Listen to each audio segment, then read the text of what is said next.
मारूफ शायर रहबर जौनपुरी का इंतकाल हो गया है। रहबर जौनपुरी काफी अरसे से शदीद बीमार चल रहे थे। उर्दू नज्म के हवाले से रहबर जौनपुरी दुनिया भर में मशहूर व मारूफ थे। रहबर जौनपुरी कई शेरी मजमुओं के मुसन्निफ थे। इनके इंतकाल के बाद एक खला पैदा हुआ है।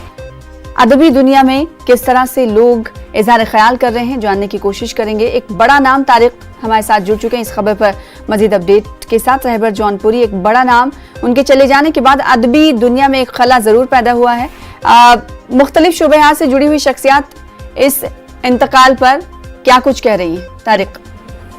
हाँ देखिए, बड़ा नुकसान है, अदब का बड़ा खसारा है। रहबर जौनपुरी बहुत मारूफ, बड़े मशहूर शायर थे और बिलखुसूस देखिए वो हर असनाफ फन में तबादलाई करते थे, लेकिन नज्म के जरिए उनकी मुनफरिद शराब कायम हुई थी और नज्म के बेपनाह शायर थे।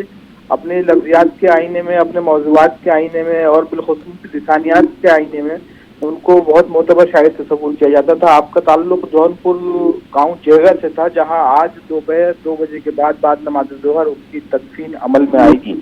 और देखिए, एक हफ्ता पहले रहबर जौनपुरी को फालिज का अटैक हुआ था, जिसकी वजह से उनकी हालत बहुत ख़राब हो गई थी और वो लखनऊ के लोहिया अस्पताल में एडमिट किए गए थे, जहाँ पर रात तकरीबन 12 बजे के आसपास उन्होंने अपनी आखिरी सांस ली और दाई अजल से लबैक कहा। 8 से ज़्यादा मजमू के खालिद थे। मुख्तलिफ खित्तों में, सूबों में और हिंदुस्तान के बाहर भी उन्होंने सफ़र किया शायरी के हवाले से और बड़े खुश अखलाक, बड़े खुश तबा शायर थे।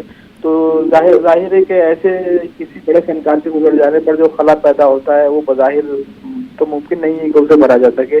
और जिस अंदाज से सारे ताज़ियत किया जा रहा है तो मुख्तलिफ शोबा हयात के लोग जो हैं उन्हें ताज़ियत पेश कर रहे हैं और वाकई ये मानते हैं कि ये हमारे अदब का, हमारे ज़बान और अदब का बड़ा खसारा है, हमारे शेरी अदब का बड़ा खसारा है। और एक ज़माने तक वो भोपाल में भी मुकीम रहे मुलाजमत के सिलसिले में, लखनऊ में उनका जाहिर है कि मकतब रहा और जौनपुर का जो गांव है जयगा, वहाँ के तो वो उनका आबाई वतन था जहाँ पर उनके काट का सिलसिला था। तो हर हवाले से बड़े मोतबर और बहुत अहम शायर का आज आखिरी बिल्कुल। और इस हवाले से न्यूज़ 18 तमाम नाजरीन को ये तफसील दे रहा है कि बाद नमाज ज़ोहर आबाई मकाम पर रहबर जौनपुरी की